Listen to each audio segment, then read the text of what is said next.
महासचिव लिंक दिखा देते हैं सर, सबको सुन ही नहीं पाएंगे। मैं और बता दूंगा। Kind attention of the honorable members. एक मिनट सेक्रेटरी जनरल, एक मिनट प्लीज। माननीय सदस्य प्लीज अपनी अपनी सीटों पे जाओ। माननीय सदस्यगण, सदन में अगर मतदान हुआ, डिवीजन हुआ, तो पहली बार इस सदन में इलेक्ट्रॉनिक डिवीजन होगा। इसलिए मेरा आग्रह है कि एक बार सीट पर बैठ जाएं। देसाई जी प्लीज, माननीय सदस्य प्लीज सब अपनी अपनी सीट पर विराजें। प्रक्रिया बता, आपको प्रक्रिया भी बताई जाएगी। एक मिनट माननीय सदस्य प्लीज। माननीय सदस्य हम बैठे, क्योंकि पहली बार इलेक्ट्रॉनिक मशीन से मतदान हो रहा है, इसलिए माननीय महासचिव सारी व्यवस्थाएं बताएंगे और उस व्यवस्था के अंदर यह भी बताएंगे कि अगर इलेक्ट्रॉनिक मशीन का बटन गलत दब गया है तो आप पर्ची से भी अपने मतदान को संशोधित कर सकते हैं, करेक्ट कर सकते हैं। हिंदी इंग्लिश दोनों में बताएंगे। पहले महासचिव की व्यवस्था वो समझ लें, सब अपनी अपनी सीट पर जाकर बैठ जाए। महासचिव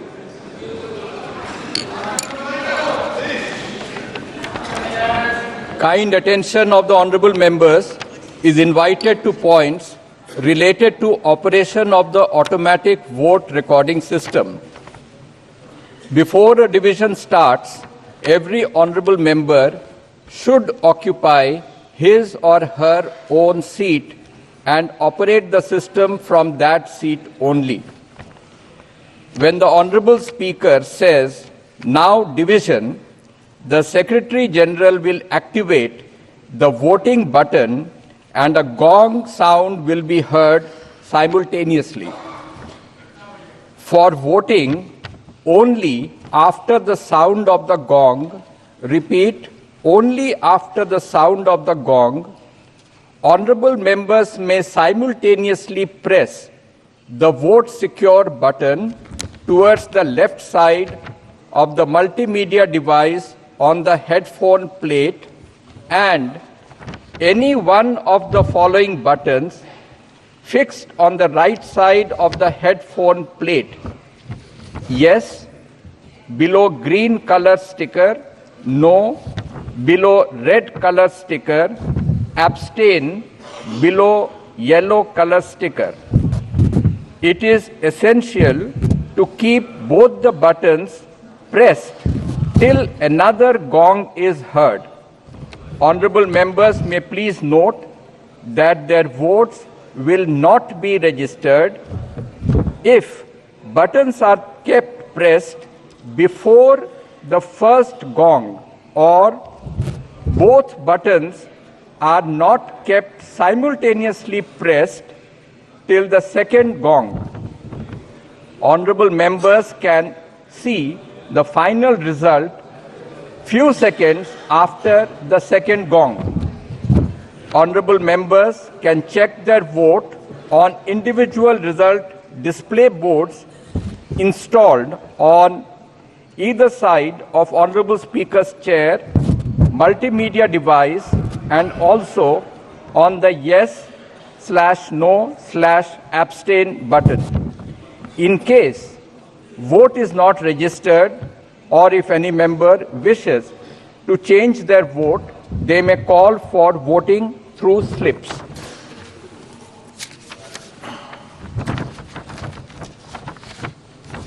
माननीय सदस्यों का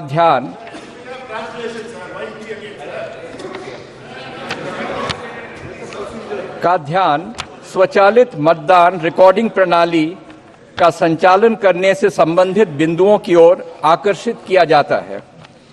प्रत्येक माननीय सदस्य को मत विभाजन आरंभ होने से पूर्व अपना स्थान ग्रहण करना चाहिए और इस प्रणाली का संचालन उस स्थान से ही करना चाहिए। जब माननीय अध्यक्ष अब मत विभाजन बोलेंगे तो महासचिव मतदान बटन को एक्टिवेट करेंगे और इसके साथ साथ गोंग की ध्वनि सुनाई देगी। मतदान के लिए केवल गोंग की ध्वनि के बाद ही, कृपया ध्यान दें कि केवल गोंग की ध्वनि के बाद ही माननीय सदस्य हेडफोन प्लेट पर मल्टीमीडिया डिवाइस के बाईं ओर लगे वोट सिक्योर बटन और हेडफोन प्लेट पर दाईं ओर लगे निम्नलिखित बटनों में से कोई एक बटन साथ साथ दबाएं। हाँ, हरे रंग के स्टिकर के नीचे नहीं, लाल रंग के स्टिकर के नीचे। मतदान में भाग नहीं लेना, पीले रंग के स्टिकर के नीचे। गोंग ध्वनि दूसरी बार सुनाई देने तक दोनों बटनों को दबाए रखना अनिवार्य है। माननीय सदस्य कृपया नोट करें कि उनके मत दर्ज नहीं होंगे यदि बटनों को पहली गोंग ध्वनि सुनाई देने से पहले दबा दिया जाता है या दोनों बटनों को दूसरी गोंग ध्वनि सुनाई देने तक एक साथ दबाकर नहीं रखा जाता है। माननीय सदस्य दूसरी गोंग ध्वनि के कुछ सेकंड के पश्चात अंतिम परिणाम वास्तव में देख सकते हैं।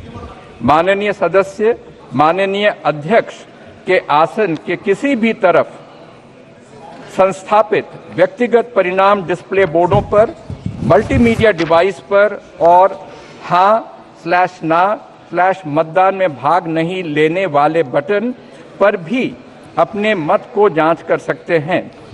मत दर्ज नहीं होने की दशा में अथवा यदि किसी सदस्य अपने मत में परिवर्तन करना चाहते हैं तो वे पर्ची के माध्यम से मतदान की मांग कर सकते हैं। माननीय सदस्यगण, महासचिव जी ने आपको डिटेल चर्चा करके बताया, विषय बताया, लेकिन मैं समझता हूं कि क्योंकि इस सदन में पहली बार मतदान हो रहा है और पहली बार मतदान प्रक्रिया में कुछ परेशानियां आप सब सदस्यों को अनुभव हो सकती है। हमारी तरफ से इसको कई बार अभ्यास किया गया है, लेकिन मतदान पहली बार किया जा रहा है। अगर कोई संशोधित करना होगा तो हम सब इसको संशोधित भी करेंगे और किसी माननीय सदस्य को अगर बटन दबाने में परेशानी होगी तो इस बार हम व्यक्तिगत रूप से उसकी पर्ची के लिए भी अलाउ करेंगे। और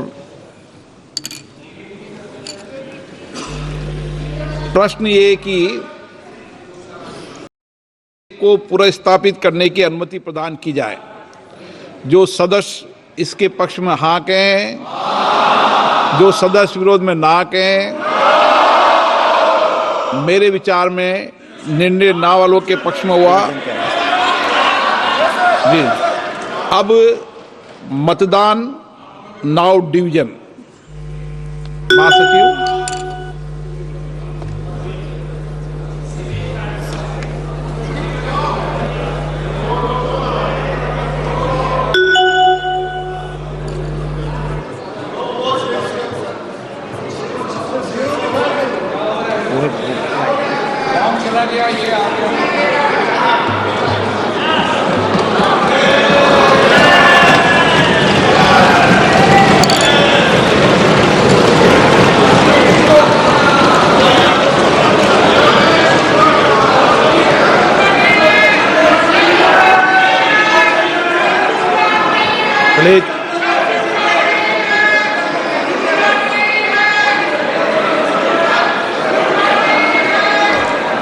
क्या मान्य सदस्य तरीका है? मैंने पहले ही स्पष्ट कर दिया है। नो, एक मिनट प्लीज। मान्य सदस्य प्लीज आप बैठिए। प्लीज मान्य सदस्य,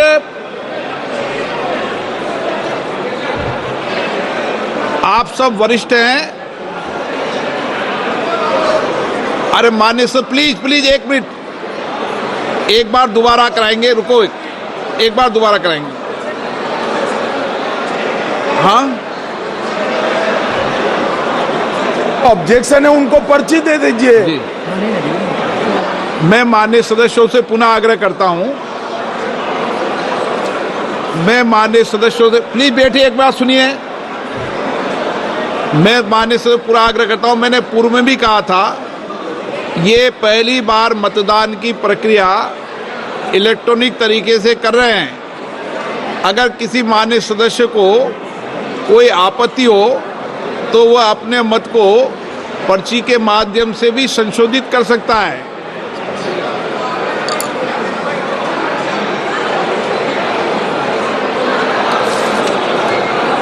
और आपको बता दें अभी की बड़ी खबर, one nation one election bill को स्वीकार करने को लेकर दोबारा वोटिंग की प्रक्रिया अपनाई जाएगी।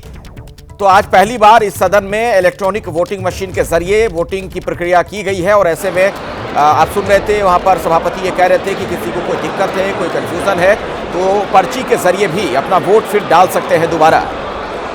तो एक बार वोटिंग करवाई गई और उसका जो रिजल्ट सामने नजर आ रहा था उसमें साफ तौर पर दिख रहा था, स्पष्ट तौर पर नजर आ रहा था कि यह बिल स्वीकार करने के समर्थन में ज्यादा लोगों ने वहां पर वोट डाले हैं। लेकिन कुछ लोगों ने शायद उस पर आपत्ति जताई है, कुछ लोग पर्ची से भी वोट करना चाह रहे होंगे। इसलिए आप देख रहे हैं एक बार फिर से वहां पर कुछ लोगों को वोट डालने की अनुमति शायद दी जाएगी। जो डिमांड करे उसी को पर्ची देना। हाँ, उसी को दे रहे हैं। ये सबको बांट रहे हैं? नहीं, उसको नहीं दे रहे। तो लोग डिमांड कर रहे हैं, जो चाह रहे हैं कि पर्ची के जरिए वो वोट करे, उन्हें वोटिंग के लिए एक बार फिर से अवसर दिया जाए। मेरे साथ विनोद अग्निहोत्री जी भी सीनियर जर्नलिस्ट स्टूडियो में आ चुके हैं। विनोद जी, आज का दिन काफी महत्वपूर्ण, वन नेशन वन इलेक्शन, कई दशकों से जिसकी चर्चा होती रही, आखिरकार सदन के पटल पर रख दिया गया है।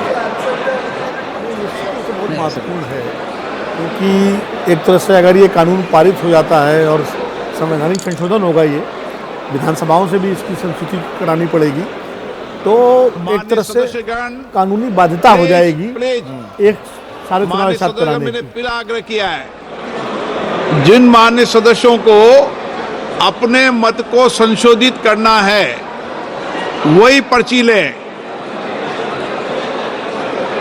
क्योंकि माननीय सभा विद्वान है, इसलिए एक बार और प्रयास कर लें।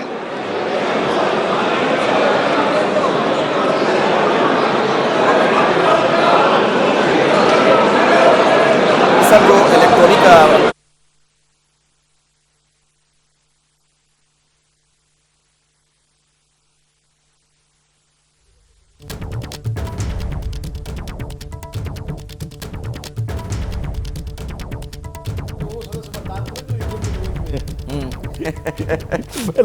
हाँ, मैं लाइटर नोट में कह रहा हूँ ये बात। जी। वैसे सदन में तो लगातार इलेक्ट्रॉनिक वोटिंग होती रही है, पहले भी होती रही है पुराने सदन में, इसमें पहली बार हो रही है। तो जाहिर है कुछ मशीनरी तकनीकी दिक्कत आ सकती है, तो इसलिए दोबारा करा रहे हैं। मैं कह रहा था कि पहले जब चुनाव 1952 में पहला चुनाव लोकसभा का हुआ तो विधानसभा के भी साथ हुए, तो एक साइकिल था वो 67 में साइकिल टूट गया। जी। 67 में विधानसभा समिति सरकारें बनी, समय से पहले भंग होने लगी, तो बाध्यता नहीं थी तब एक साइकिल था जो एक साथ होता था, और उसके बाद ये अलग अलग चुनाव की व्यवस्था शुरू हो गई। लेकिन ये कानून पास हो जाने के बाद, ये संविधान संशोधन हो जाने के बाद, ये एक बाध्यता हो जाएगी कि फिर चुनाव एक साथ ही कराए जाएं। अब अगर बीच में कोई विधानसभा भंग हो जाए, सरकार गिर जाती है, उसका क्या सब चीज़ें सामने आएंगी, जब ड्राफ्ट सामने आएगा तो कि कैसे क्या व्यवस्था होगी, ये सारे प्रश्न हैं।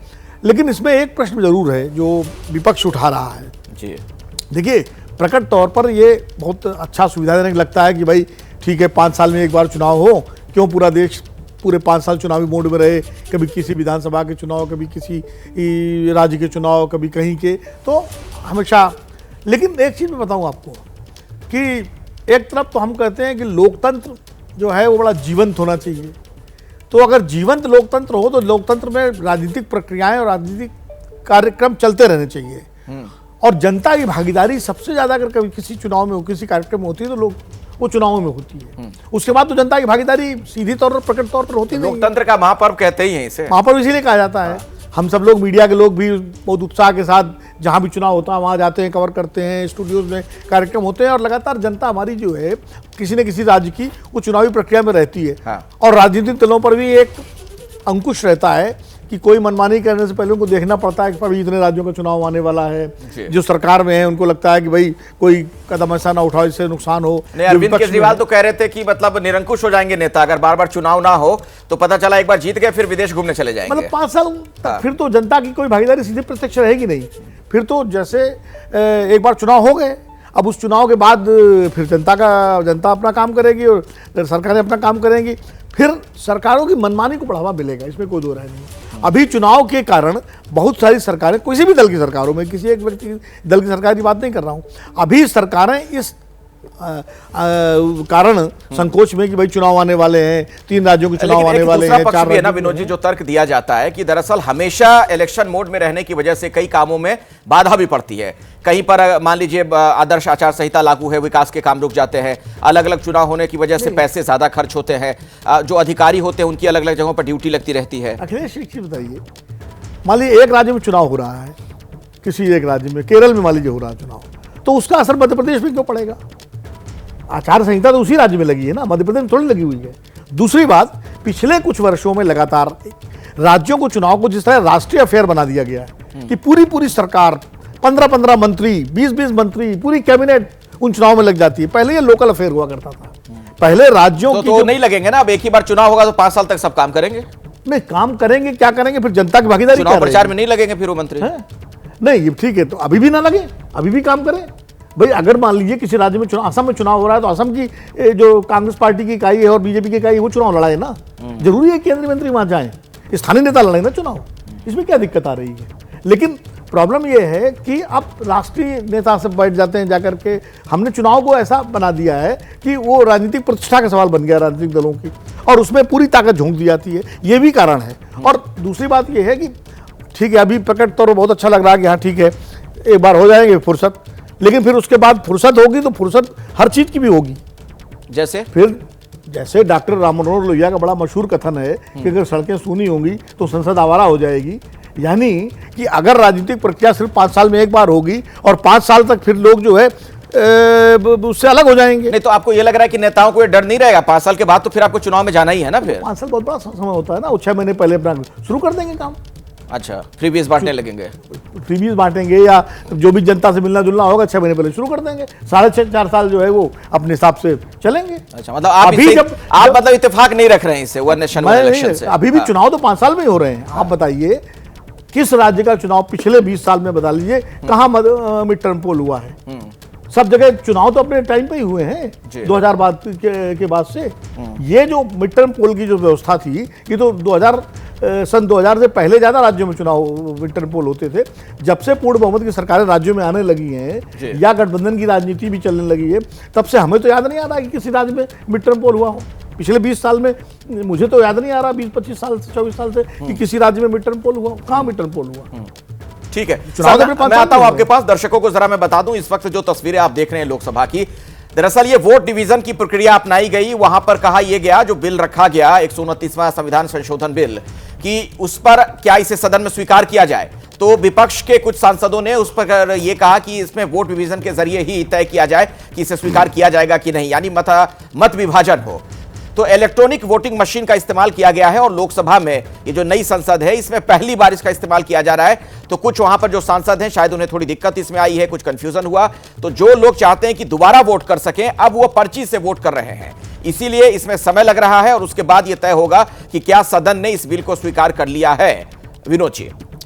हाँ बिल्कुल, ये सदन इसको, अगर जाहिर है बहुमत है सरकार के पास लोकसभा में, इसलिए स्वीकार तो हो ही जाएगा, उसमें कोई डिवाइड। लेकिन हाँ, वोट डिवीजन से ये हो जाता है कि कौन कहां खड़ा है, ये रिकॉर्ड में दर्ज हो जाता है।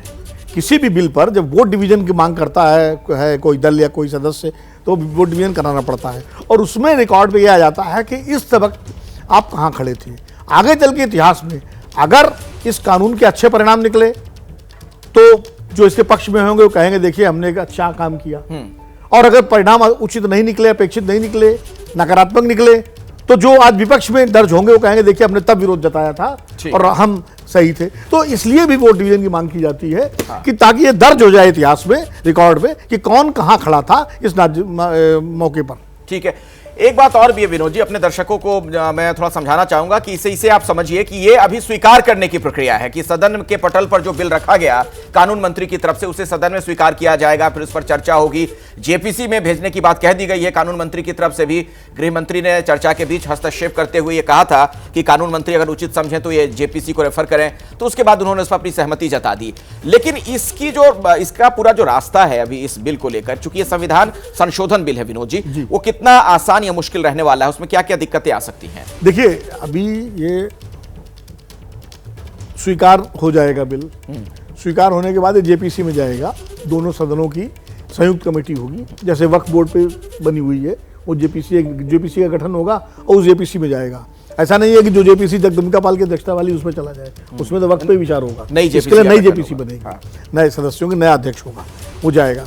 उसके बाद वहाँ इसके तमाम स्टेक होल्डर से जेपीसी बात करेगी, राज्यों से, तमाम राजनीतिक दलों से, जो स्टेक होल्डर्स हैं इस दल के, उस कानून के, और उसके बाद एक ड्राफ्ट, इस पे जो ड्राफ्ट सरकार ने तैयार किया है उसमें सुझाव जो जेपीसी के होंगे वो सारे इनकॉर्पोरेट किए जाएंगे। सरकार जिन सुझावों को मानेगी उचित तरीके से वो इनकॉर्पोरेट किए जाएंगे। उसके बाद ये बिल लोकसभा में लाया जाएगा, आमतौर पर माना ही जाएगा लोकसभा में ही लाया जाएगा, क्योंकि अब लोकसभा में आया, स्वीकार हो रहा है तो लोकसभा में ही लाया जाएगा। उसके बाद जब लोकसभा में पारित हो जाएगा तब फिर राज्यसभा में जाएगा जी, और राज्यसभा से पारित होने के बाद फिर ये राज्यों की विधानसभाओं में संस्तुति के लिए जाएगा, और 50% से ज्यादा विधानसभाएं यानी जो राज्यों की हैं वो इसकी संस्तुति जब कर देंगी तब ये संविधान के संशोधन में शामिल होगा, और फिर राष्ट्रपति के पास जाएगा और राष्ट्रपति इस पर अपना नोटिफिकेशन, अधिसूचना जारी होगी, तब जाके कानूनी अमल में आएगा। उसके बाद इसे व्यवहारिकता देखी जाएगी कि लागू कब से होगा, कि अभी जो चुनाव होने वाले हैं विधानसभाओं के भी, दिल्ली का होना है, बिहार का होना है,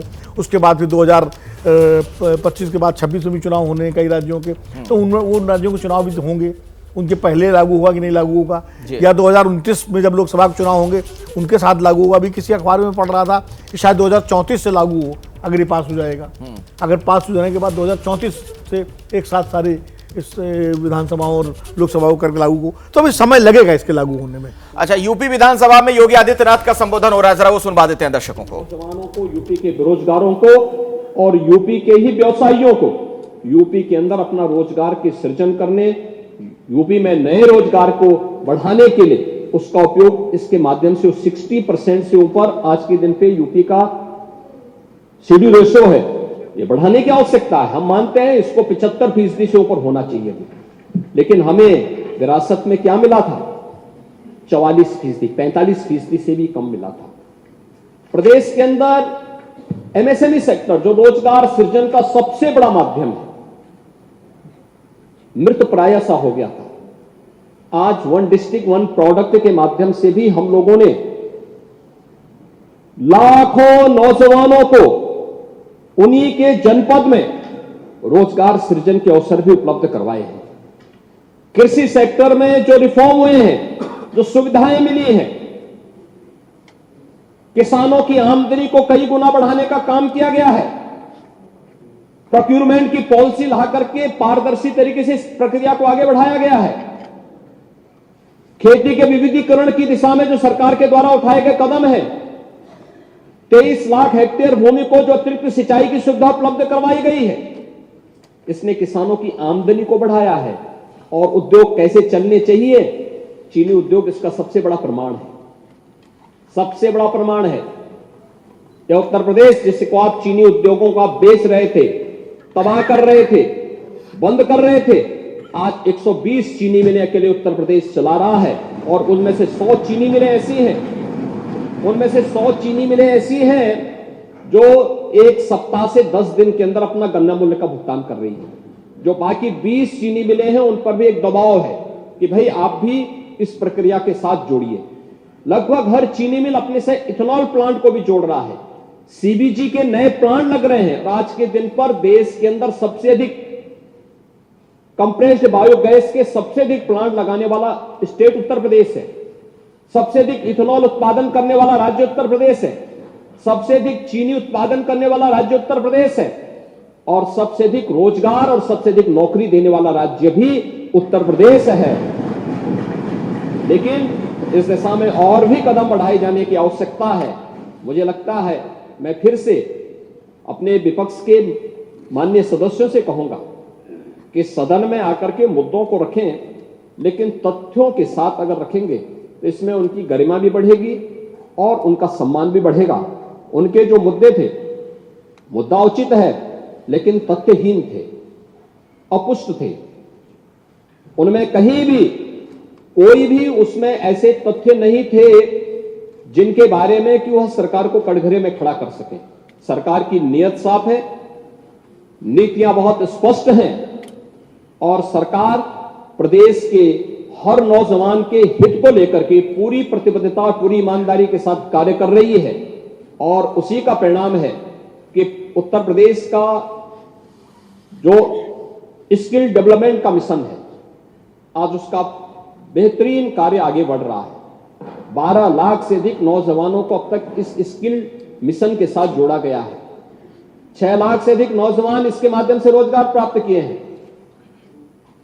कल कांग्रेस की एक नेत्री संसद में फिलिस्तीन का बैग लेकर घूम रही थी और हम यूपी के नौजवानों को इजराइल भेज रहे हैं। वहां पर यूपी के अब तक लगभग 5,600 से अधिक नौजवान इजराइल गए हैं निर्माण कार्य करने के लिए, और हर नौजवान रहने का फ्री, खाने का फ्री और 1.5 लाख रुपए उसको वहां पे अतिरिक्त मिल रहे हैं और पूरी सुरक्षा की गारंटी भी है। अभी इजराइल के राजदूत आए थे, उन्होंने कहा कि हम यूपी के और भी नौजवान ले जाना चाहेंगे क्योंकि यूपी का नौजवान अच्छा काम कर रहा है, बेरोजगार नहीं, उसकी स्किल को, उसकी स्किल की ताकत को दुनिया आज मान रही है। आप ये मान के चलिए, वो नौजवान जब 1.5 लाख रुपए भेजता अपने घर तो प्रदेश के ही विकास में वो योगदान देता है। हमें अभिनंदन करना चाहिए उन नौजवानों का।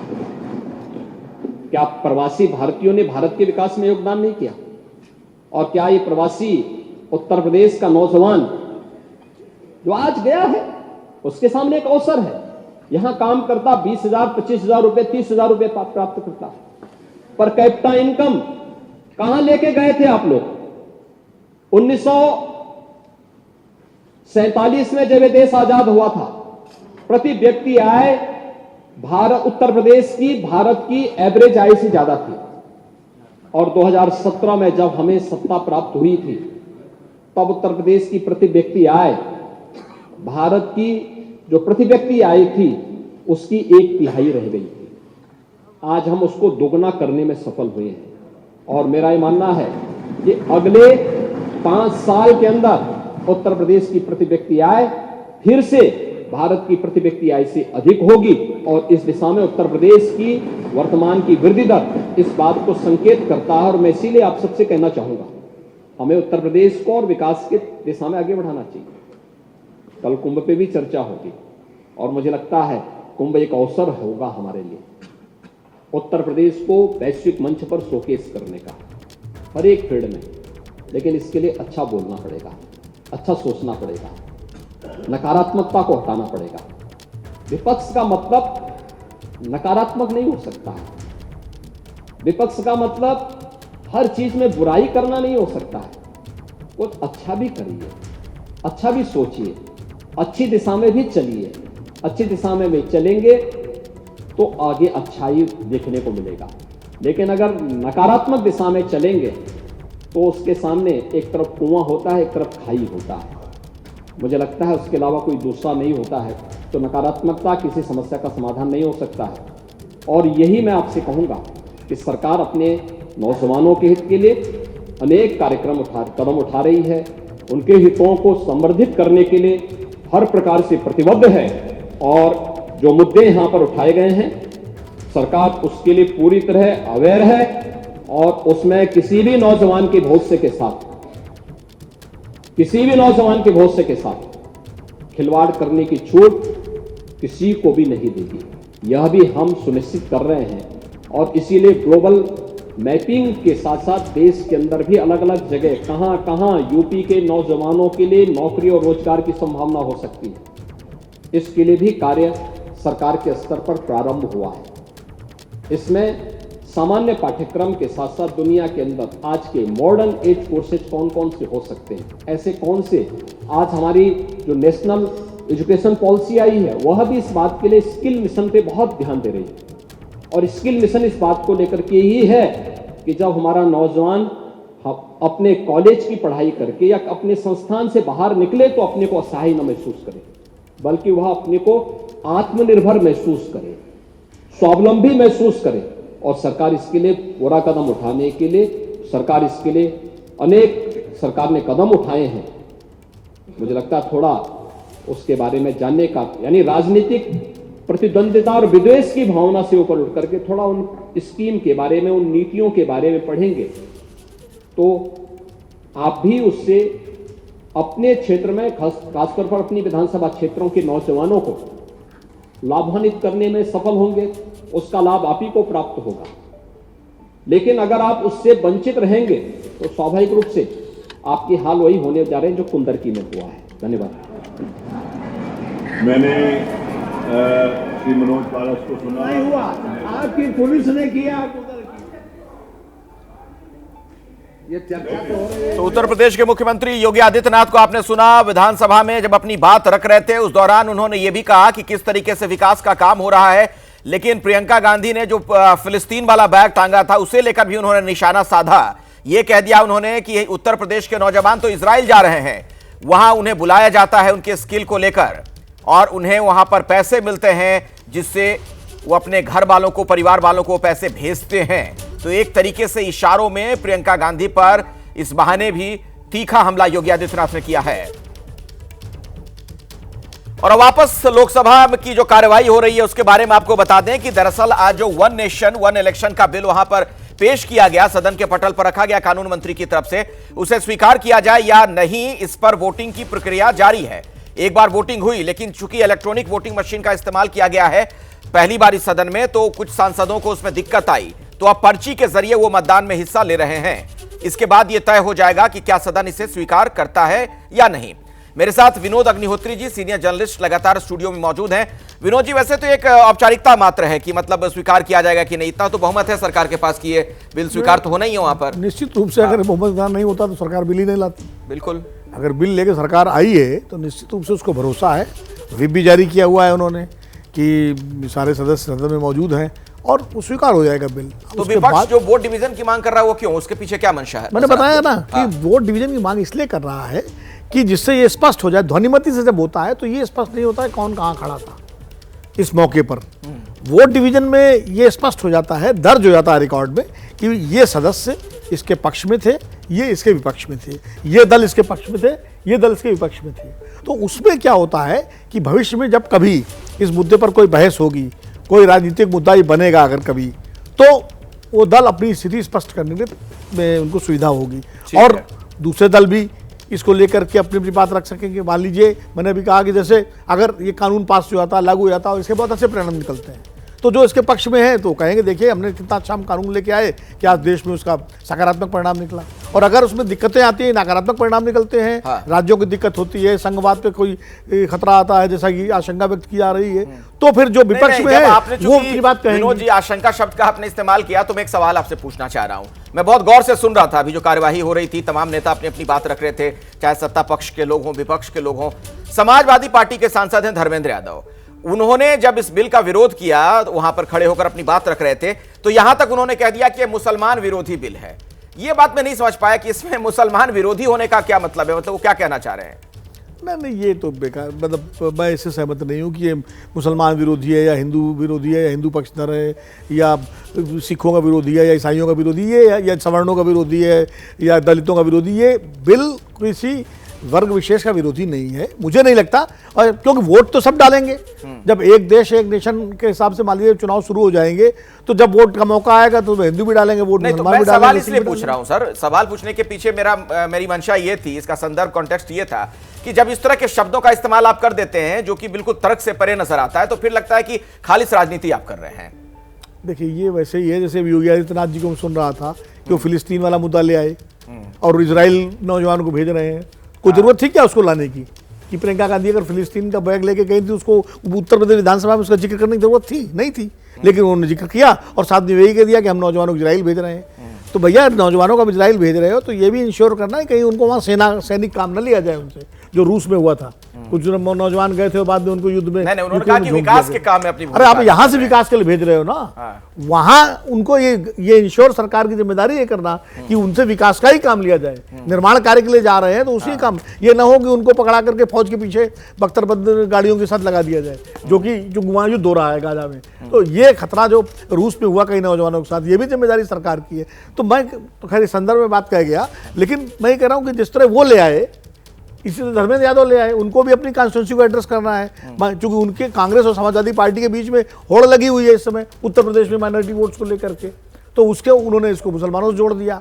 नहीं तो फिर जो वही मैं कह रहा हूं सर, तो फिर जो ये आरोप बार बार लगते हैं सत्ता पक्ष की तरफ से या बीजेपी कहती है कि आप मुसलमानों को डराने की राजनीति करते हैं, तो जब इस तरीके के बयान आप देंगे तो उससे ये और मजबूत होगा ना। अब इससे मुसलमान को कैसे खतरा हो जाएगा या कि हिंदू को फायदा हो जाएगा वन नेशन वन इलेक्शन से? ये तो अखिलेश जी, डराने की राजनीति इस देश में हर तरफ से हो रही है। कोई हिंदुओं को डराता है कि उनकी आबादी कम हो रही है, वो कम हो जाएंगे, मुसलमान बहुसंख्यक हो जाएंगे, वो हिंदुओं को डराया जाता है। उन लोग मुसलमानों को डराते हैं कि बीजेपी ये कर लेगी, वो कर लेगी। नतीजा आने वाला सुन लेते हैं एक बार। आपको वोटिंग मशीन से मतदान होता है तो आप सब अपनी सीट से दबाए गए बटन और सदन के दोनों ओर लगी हुई बड़ी स्क्रीन में आप मिलान कर सकते हैं। अगर मिलान में सही नहीं होता है और आपको कुछ करेक्शन करना है एब्सेंट में या मतदान में, तो ही आप पर्ची मांगे और तो ही पर्ची से मतदान में करेक्शन करें। शुद्धि के अध्ययन मत विभाजन परिणाम पक्ष में हाँ में 269, विपक्ष में 198।